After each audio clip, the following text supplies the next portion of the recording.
Judiciary hearing on October 7th, Attorney General Pam Bondi faced tough questions from Senator Kennedy of Louisiana. The focus? The FBI's wiretapping of 8 GOP senators during the Biden administration. Watch the exchange unfold right here. Senator, I can't discuss anything regarding this. You can't even tell me if you have copies? I can't discuss any of this. All right, when are you going to, General, when are you going to be able to discuss it? I can't discuss whether there is or is not a pending investigation. I understand, Senator. but This was let's just assume brought there to definitely light. If there is is a a pending pending investigation. investigation, I don't want this to get swept under the rug, okay? Because I think you're going to get pushed back from all quarters.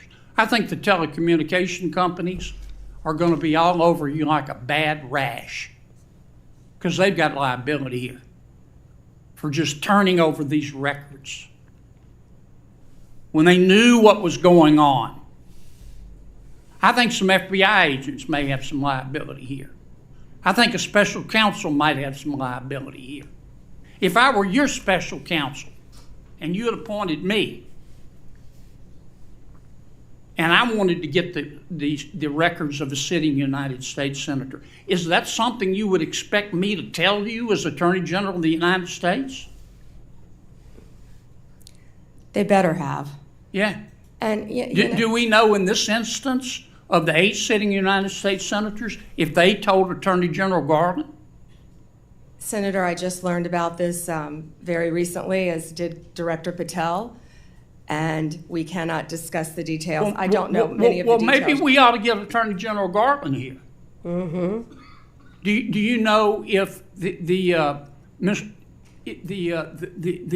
special counsel told FBI Director Wray?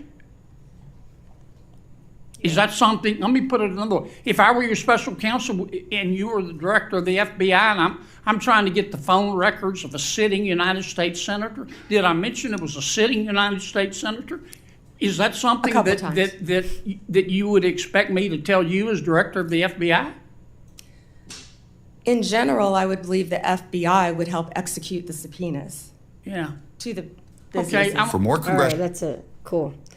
All right, so just to give you guys a little bit of background about what that conversation entailed. So in October 2025, Chuck Grassley, which is a senator of Iowa, this guy, I like this guy. This guy is like 90-something years old, but he is one of the most trusted senators in the Senate because all the whistleblowers go to him.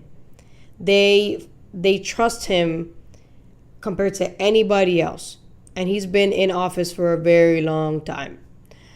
So he's the Senate Judiciary Committee released a document showing that in 2023, the FBI conducted a preliminary toll analysis on limited toll records associated with the following U.S. senators as part of an Arctic Frost Election Law Matters case.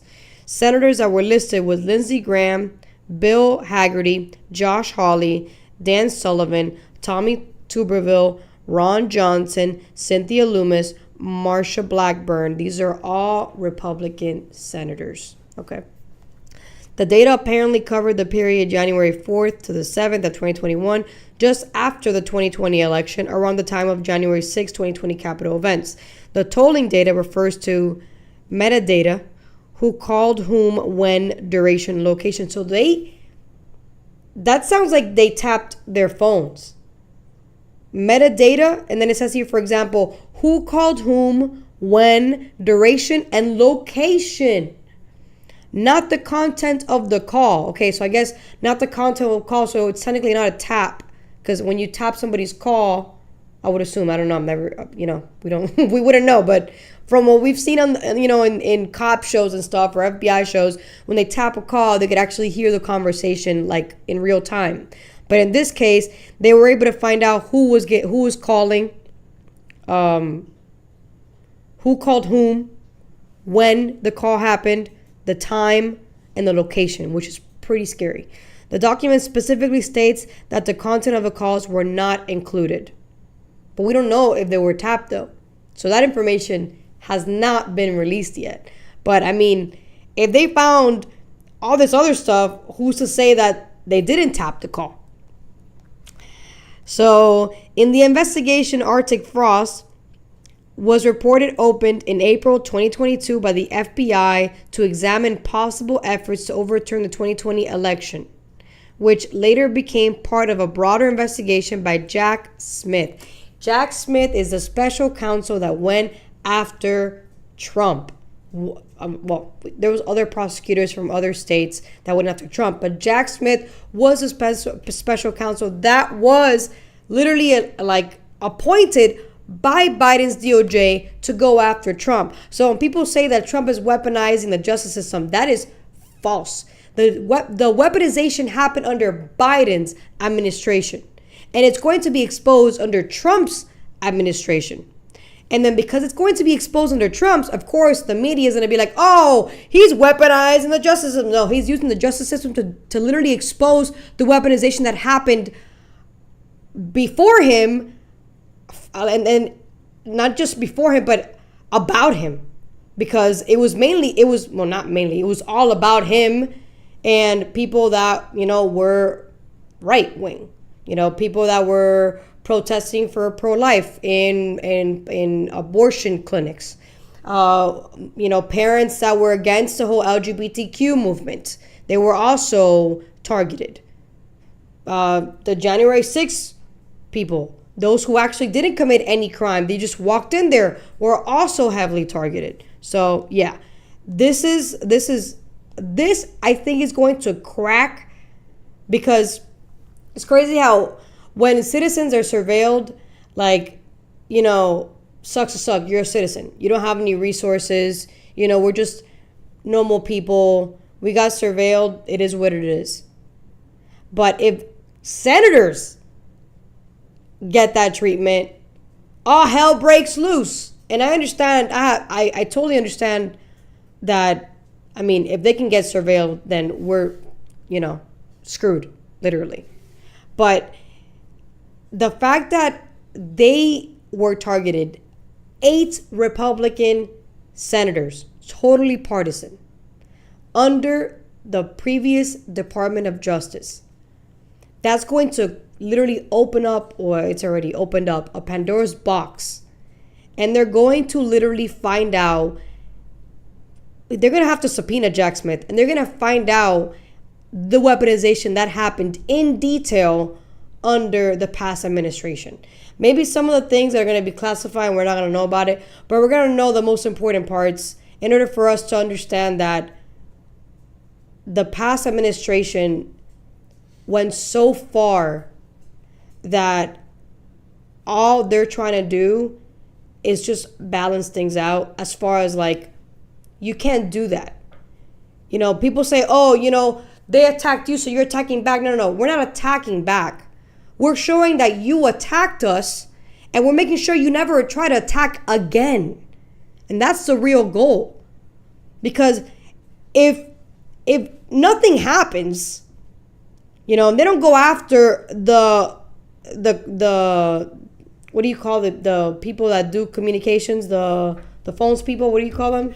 AT&T, Verizon, what do you call those people? Providers? Okay. Network providers? They're network providers or phone providers? Network providers. So if you go after them, they're going to have to spill the beans, and they're going to have to say everything.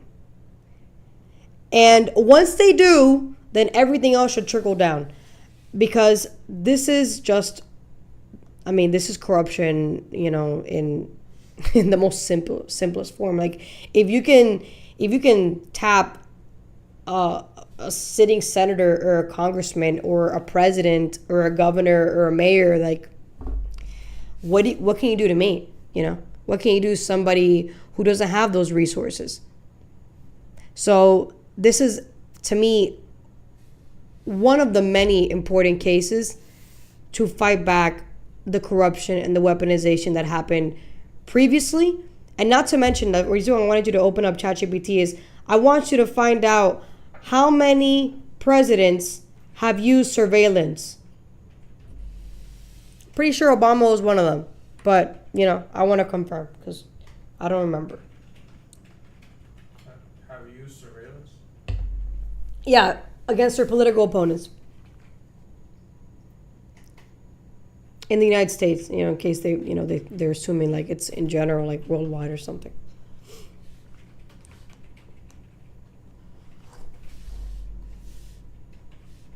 Let's see what chat says.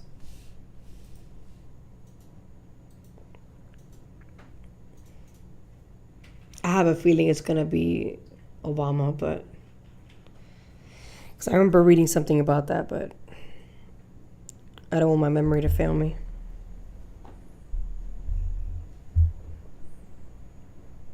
Yeah, Obama's in one of them. Okay, tell me all of them. Yeah, it's still going. Okay, But Franklin D. Roosevelt, Democrat, Lyndon B. Johnson, Democrat. Richard Nixon, Okay, Republican, Barack Obama, Democrat. Joe Biden. So this is a Democrat thing. Surveillancing is a Democrat thing. It's also a authoritarian thing. Authoritarians like censorship. They like control. They like to, pretty much micromanage everything and everyone. So, when people say that Donald Trump is an authoritarian, I think we should look back at history because history speaks for itself. And the people who have been surveillancing their opponents have been overwhelmingly Democrats.